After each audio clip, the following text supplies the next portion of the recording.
Atas beredarnya video yang viral hari ini, sesungguhnya apa yang terjadi sekarang? Assalamualaikum warahmatullahi wabarakatuh.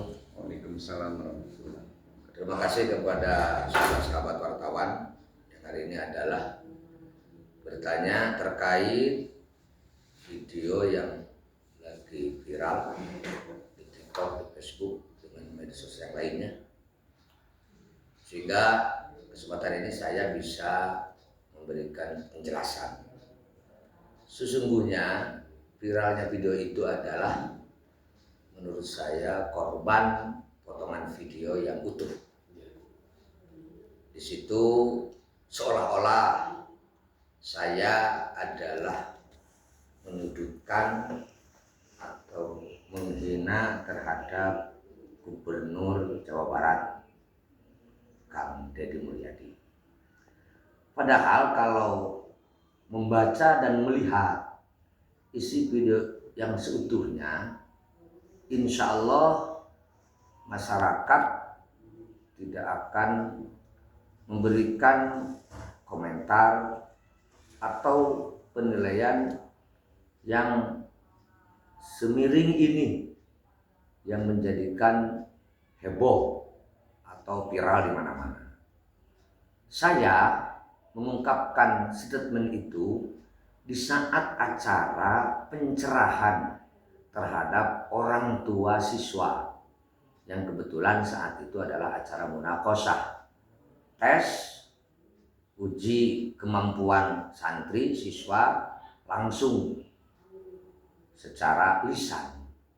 Saat itu saya memberikan motivasi kepada para santri, kita harus berupaya maksimal menjadi muslim muslimah yang baik, yang islami, yang qurani, yang sikap dan perilakunya walaupun sangat sulit, ya sudah benar tentu saya sendiri juga merasakan sangat sulit melaksanakan, cocok dengan ajaran Islam, cocok dengan ajaran Quran. Begitu pula kita harus menjadi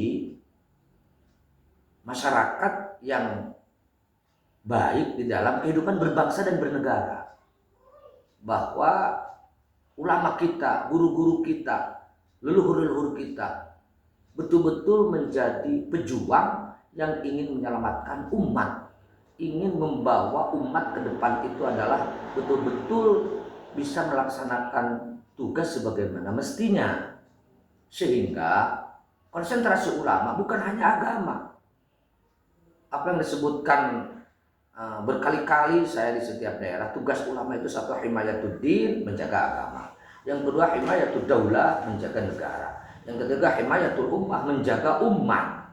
Artinya bagaimana umat itu bisa tenang, ya harus punya negara. Bagaimana negara itu adalah bisa berjalan dengan baik, maka harus diurus bersama. Maka ulama ketika ingin menyelamatkan umat, yang mengurus negara. Ngurus negara berarti ngurus agama. Membela negara berarti membela agama. Merusak negara berarti merusak agama. Hancur negara berarti hancur agama. Maka di situ kita tekankan santri harus berperan aktif membantu pemerintah dalam ngurus negara. Terlepas ya ada yang mewakili sebagai politik praktis, ada juga yang tidak. Artinya bahwa ulama itu berpolitik. Bahwa saya sampaikan ad-dinu huwa as-siyasah, agama itu adalah politik. Artinya strategi atau cara bagaimana menjalankan tugas agama itu agar bisa berjalan dengan baik. Lebih-lebih kita menjelaskan tentang sejarah. Contoh di Indonesia, ulama itu adalah berperan aktif. Ulama itu adalah tugasnya sangat hebat terkait membangun negara. Berupaya bagaimana untuk memerdekakan negara.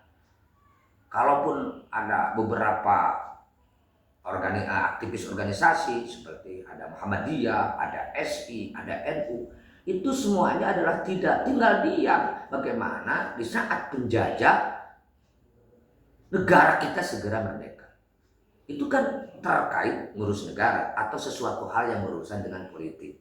Kemudian di saat negara setelah merdeka diganggu, ulama berperan aktif. Sampai akhirnya sekutu yang Inggris dengan Belanda bersatu ingin menjajah kembali Indonesia.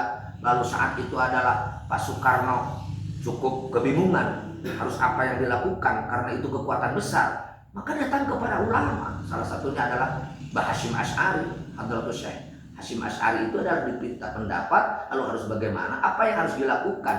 Itu peran ulama. Sampai 20.000 kiai santri wafat, meninggal di saat membela negara. Artinya saya memberikan pencerahan generasi muda untuk menjelang Indonesia emas tidak boleh ketinggalan, tidak boleh kalah bersaing dengan generasi muda yang lain. Saya tekankan, hari ini santri harus memiliki empat kekuatan, kekuatan intelektual, kekuatan spiritual, kekuatan moral, dan kekuatan profesional. Sehingga semua kekuatan itu adalah kita kerahkan untuk berjuang membela agama dan membela negara.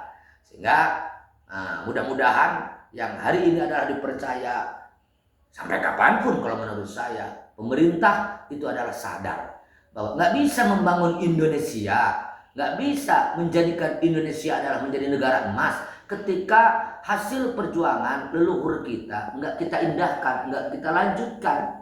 Kita tinggalkan konsep-konsep ulama terdahulu karena kita pintar, karena kita hebat, karena kita lebih tahu. Saya nyatakan itu adalah nggak bisa. Saya mengutip saat itu adalah apa yang disampaikan oleh Imam Malik, la yasluh amru hadhil ummah illa bima saluha bihi awailuha. Nggak bisa kita menembus kepada kejayaan perjuangan negara kita manakala kita tidak menghiraukan atau tidak mengindahkan harapan keinginan leluhur-leluhur kita. Apa maunya? Indonesia ingin menjadi negara baldatun thayyibatun wa rabbun ghafur, makmur dalam keadilan, adil dan kemakmuran.